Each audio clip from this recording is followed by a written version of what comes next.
स्वतंत्रता के पर अपने जीवन को समर्पित किए थे, तब यह दिन हमें देखने का अवसर मिला। लेकिन इस स्वतंत्रता की सच्ची अभिव्यक्ति 26 जनवरी 1950 को हुई, जब संप्रभुता का सूर्य राजनीतिक स्थिति पर उदय हुआ। आज अवसर है उन्हीं वीरों के श्रद्धांजलि अर्पित करने का, उनको याद करने का।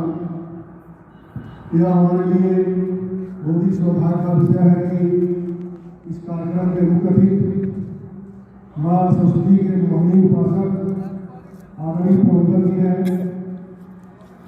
आप एक निष्काम कर्मयोगी विभाग विद्यालय के उन्नयन में निरंतर संचालित रहते हैं और मुझे लगता है कि विगत कुछ वर्षों से विद्यालय के निर्माण में कभी पूर्ण विराम दिया कामा अभियान के साथ कुछ न कुछ कार्य होते आ रहे हैं और आप उसको देख करके जैसे शांत का अनुभव करते हो। ध्याय निर्मामा नियमों की अहंकार शांति अभिरक्षति, जो व्यक्ति से रहित होकर के अहंकार से रहित होकर के निष्कामपूर्वक अपने कार्यों को संपन्न करता है, वह शांत का अनुभव करता है। सब आज यह विद्यालय आपके संरक्षण में अपने पुराने आवरण का धीरे धीरे परित्याग करते हुए नवीन मेधा से आच्छादित हो रहा है। आज यह विद्यालय एक युवा विद्यालय है और आधे से अधिक हमारे शिक्षक विद्वान शिक्षक मजदूर 30 वर्ष से कम आते हैं। यह आपको 3 पीढ़ियों का संरक्षण करने का अवसर मिला है। कल मैं इस विद्यालय को सोच रहा था तो मुझे आज़ादी के आंदोलन में महात्मा गांधी के पूर्व रूप दादा भाई नौरोजी की याद आई। दादा भाई नौरोजी लगातार 26 वर्षों तक भारतीय स्वाधीनता संग्राम की उमंगा को अपने हाथ में पकड़े रहे। वे 3 बार भारतीय राष्ट्रीय कांग्रेस के अध्यक्ष से चुने गए थे। पहली बार द्वितीय अधिवेशन में 1886 में, दूसरी बार 1893 में लाहौर अधिवेशन में और तीसरी बार 1906 के सूरत अधिवेशन में। पहली बार जब दादा भाई नौरोजी जब चुने गए तो वह कांग्रेस का अभ्यर्थना काल था, वो अनुरोध पत्र सरकार के समक्ष भेजती थी। दूसरी बार जब अध्यक्ष चुने गए 1893 में तो जो उन्होंने डॉक्यूमेंट तैयार किया, रिटर्न डॉक्यूमेंट तैयार किया, वो अगले 12 वर्षों तक देश राष्ट्रीय संस्था का मार्गदर्शन करता रहा। तीसरी बार जब अध्यक्ष चुने गए 1906 में, तब कांग्रेस पूरी तरह परिवर्तित हो चुकी थी। वह आंदोलन के युग में प्रवेश कर चुकी थी। लाल बहादुर पाल, बाल गंगाधर तिलक, लाला लाजपत राय, विपिन पाल का जमाना आ गया था। उसमें कांग्रेस ने समझ ली थी कि आज़ादी इन विनय पत्रिकाओं से नहीं मिलने वाली है, अंग्रेजों को उन्हीं की भाषा में जवाब देना पड़ेगा। इस प्रकार दादा भाई 3 पीढ़ियों तक उस संस्था को प्रशिक्षित करते रहे, उसका संरक्षण करते रहे। वैसे ही सर आपको भी मुझे लगता है 3 पीढ़ियों का संरक्षण करने का अवसर मिला है और मैं ईश्वर से प्रार्थना करता हूँ कि आपके अंदर इतनी ऊर्जा दे कि आने वाले 10-12 वर्षों के बाद चौथी पीढ़ी है वो भी आपका आशीर्वाद प्राप्त करने का उसे भी अवसर मिले। सर मैंने अपने उद्बोधन के प्रारंभ में कहा था कि आज़ादी हमें वैसे ही नहीं मिल गई थी, अनेक शहीदों ने अपने जीवन को समर्पित किए थे। दुर्भाग्य है कि हमें बहुत सी कहानियाँ, बहुत सी बातें हमारे पाठ्यक्रम का, हमारे किताबों का हिस्सा नहीं हो सकी। हम उसे जानकारी भी नहीं हो पाई, जानकारी दिलाने का प्रयत्न भी नहीं किया गया। एक अलग नैरेटिव रहा गया, अलग की बात है। लेकिन आज सोशल मीडिया का जमाना है, गूगल का जमाना है, बहुत सारी बातें हैं जो पढ़ने पर, सुनने पर आश्चर्य होता है। जैसे सर हम लोग जलियांवाला बाग जानते हैं, लेकिन मध्य प्रदेश में भी जलियांवाला बाग के सदृश कांड हुआ था। इसके बारे में जानकारी नहीं थी। 2-3 साल पहले यूपीएससी की परीक्षा में पूछा गया था कि मध्य प्रदेश की जलियांवाला बाग कांड क्या है। उस समय जो परीक्षार्थी थे आते हुए किसी जानकारी नहीं थी, कहा ही नहीं गया।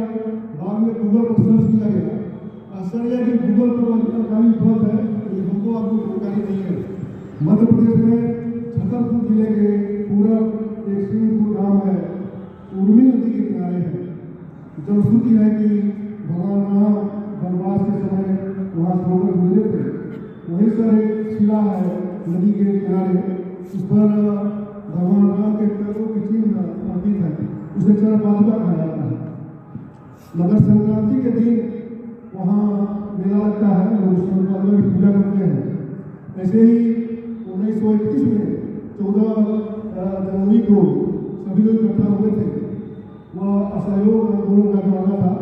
लोग आपस में बैठ करके उस पर विचार विमर्श कर रहे थे।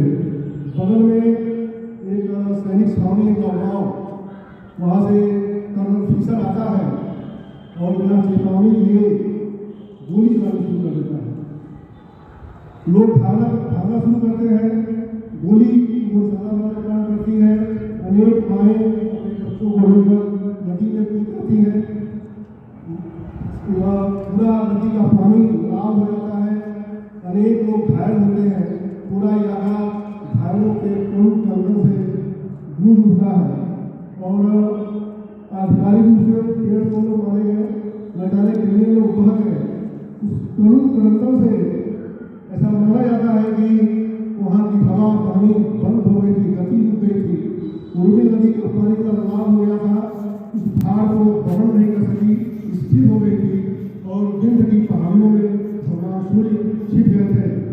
लेकिन आश्चर्य होता है कि वह इतनी बड़ी घटना कहीं राष्ट्रीय विमर्श का विषय नहीं बन सकी।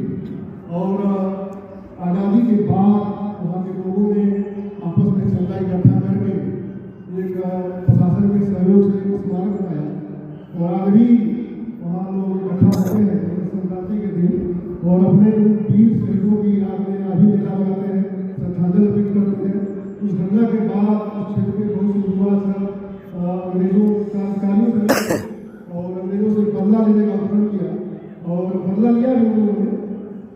ऐसे ही सर एक घटना और याद आ रही है।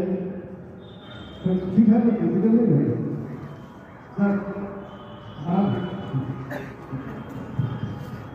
एक आप लोग जानते नहीं होंगे, नासिक षड्यंत्र 1907 में नासिक षड्यंत्र वहाँ आर्थर जेम्स नासिक के डीएम थे। भारतीयों से उन्हें विशेष घृणा थी, बहुत घृणा थी। वंदे मातरम सब कुछ में प्रतिबंध लगा दिया था।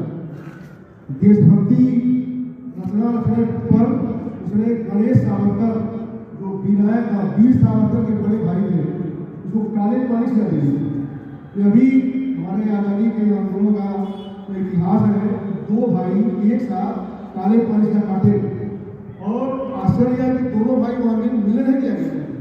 गणेश सावरकर विनायक सावरकर को वहाँ पर मिलने नहीं दिया गया था।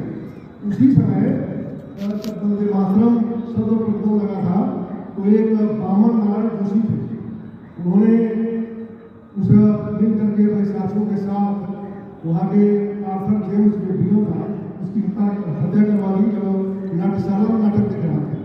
उसी से जेम्स को गिरफ्तार किया गया और वहाँ से सिंहपुर, उनका गांव है शमशेर सिंहपुर, नासिक से 40 मीटर दूर है। हथकड़ी और बेड़ियों से बांध करके शमशेर वहाँ से सिंहपुर से शमशेरपुर से कोड़े मारते हुए 40 मीटर दूर नासिक तक लाया गया। इतना आतंक फैलाया गया कि अंग्रेजों के खिलाफ फिर कोई षड्यंत्र न कर सके, इसी न कर सके।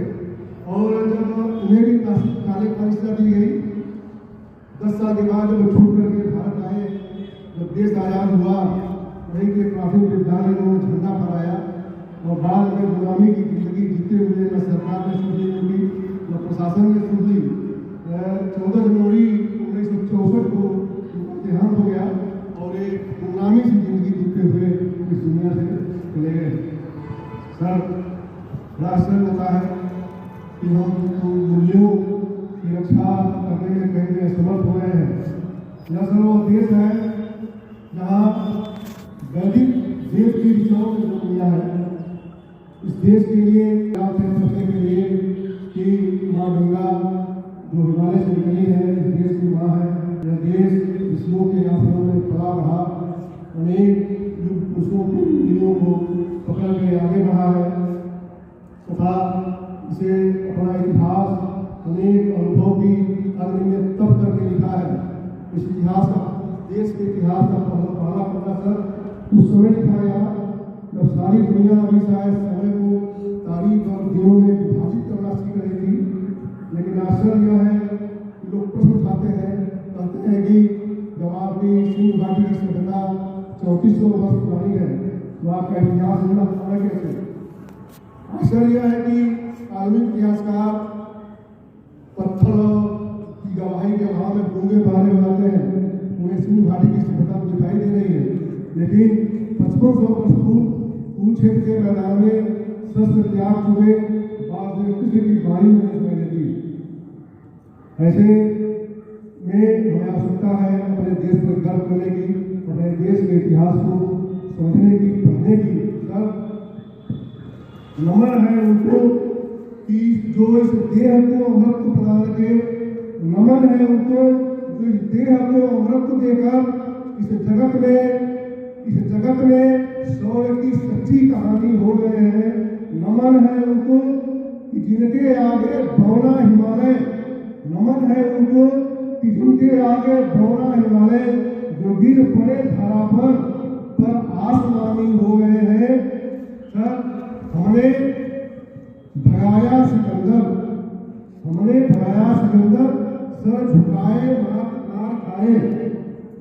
आश्चर्य है कि ये नैरेटिव आ गया कि सिकंदर महान था, सिकंदर कुछ बेचारा था, ऐसा कहीं कुछ नहीं था। सिकंदर आगे पंजाब तक भी नहीं आ पाया, मालव वहां से वापिस जा रहा था। मालव और सुल्तान गंगापुर की संयुक्त सेना ने मिलकर उसको इतना घायल किया, आधी सेना भी खत्म हो गई, उसको इतना घायल किया कि उन्हें देश तक नहीं पहुंच पाए। हमें बताया गया सिकंदर महान था, विष्णु था। हमने बनाया सिकंदर सर झुकाए मार खाए, हमसे भिड़ते हैं वो जिनका मन इस धारा से भर गया है। जाके पूछना नरक में, जन्नत में नहीं, भूले नहीं, जाके पूछना नरक में अपने पूर्वजों से, उनके सिर पर हमारी ठोकरों की ही पीड़ा है। इसी के साथ मैं अपनी वाणी को विश्राम दे रहा हूँ। जय हिंद, जय भारत।